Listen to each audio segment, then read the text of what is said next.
वक्त तू कितना भी परेशान कर ले मुझे, लेकिन याद रख किसी मोड़ पर हम भी बदल देंगे तुझे। Hello everyone, a very warm welcome to all of you. So students, आज हम सामान्य विज्ञान से संबंधित कुछ अति महत्वपूर्ण प्रश्नों की चर्चा करेंगे। देखिए, पहला प्रश्न, वायुमंडल में जलवाष्प की मात्रा का माप कहलाता है। वायुमंडल में जलवाष्प की मात्रा का माप आर्द्रता कहलाता है।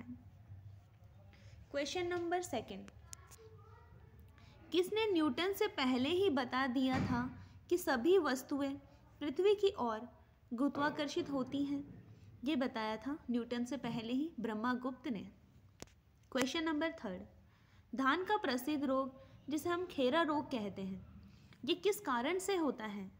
यह जस्ते की कमी के कारण से होता है। जस्ता यानी जिंक। जस्ते को हम जिंक के नाम से भी जानते हैं, इसका प्रतीक है Zn।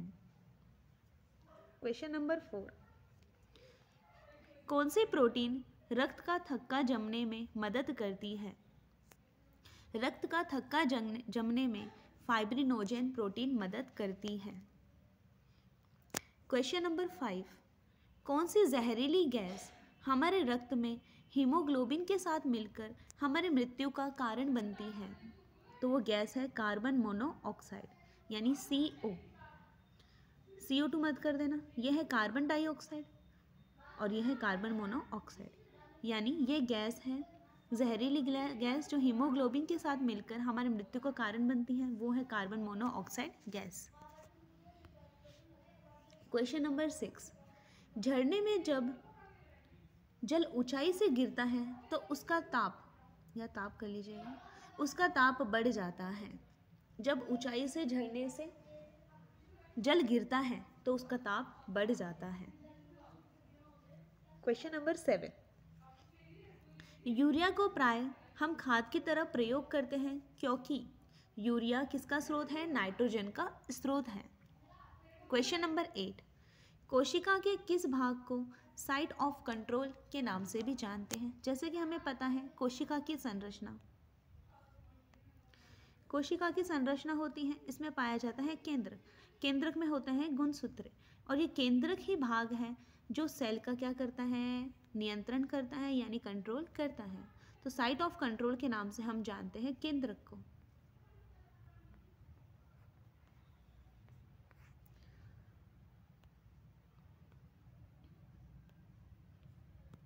क्वेश्चन नंबर 9, टिक्का रोग किस फसल से संबंधित है?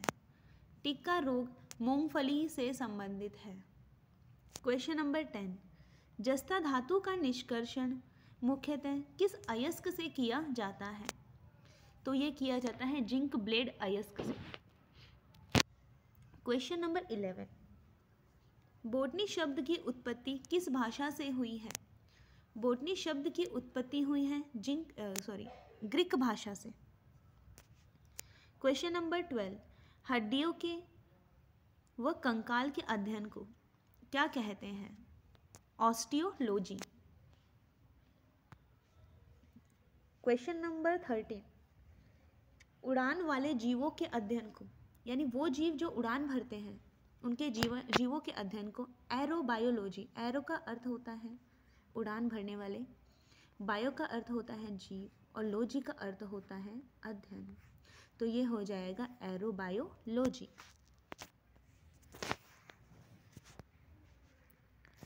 देखिए नेक्स्ट, कीटों के अध्ययन को क्या कहा जाता है? कीटों के अध्ययन को एंटोमोलॉजी के नाम से भी जाना जाता है। क्वेश्चन नंबर 15, मछली का अध्ययन कहलाता है? तो ये हो जाएगा एथोलॉजी। एथोलॉजी, मछली के अध्ययन को एथोलॉजी कर लीजिएगा, एथोलॉजी के नाम से भी जाना जाता है। क्वेश्चन नंबर 16, या शैवाल कर लीजिएगा, शैवालों का अध्ययन कहलाता है? शैवालों का अध्ययन फाइकोलॉजी कहलाता है। क्वेश्चन नंबर 17, समुद्र पृथ्वी की सतह पर लगभग कितने प्रतिशत घिरा हुआ है? यानी पृथ्वी पर 71% क्या है? समुद्र है। क्वेश्चन नंबर 18, कार में रेडिएटर का क्या कार्य होता है? कार में जो रेडिएटर होता है ना, वो इंजन को ठंडा रखता है। क्या करता है? इंजन को ठंडा रखता है। क्वेश्चन नंबर 19, दूरदृष्टि दोष से पीड़ित व्यक्ति, देखिए वह व्यक्ति जो दूरदृष्टि दोष से पीड़ित है वह दूर की वस्तुएं को नहीं देख पाता, यानी दूर की वस्तुएं उसे नहीं दिखाई देती या साफ दिखाई नहीं देती। क्वेश्चन नंबर 20, रक्त में सही लवण संतुलन बनाए रखने वाला हार्मोन। रक्त में एक हार्मोन पाया जाता है जो सही लवण संतुलन बनाए रखता है। उस हार्मोन का नाम क्या है? उस हार्मोन का नाम है एड्रेनलिन हार्मोन। सो स्टूडेंट्स, आज हमने 20 प्रश्नों के बारे में पढ़ा। उम्मीद करती हूँ आपको ये 20 प्रश्न समझ में आए होंगे। आज के लिए बस इतना ही, फिर मिलते हैं नेक्स्ट क्लास में।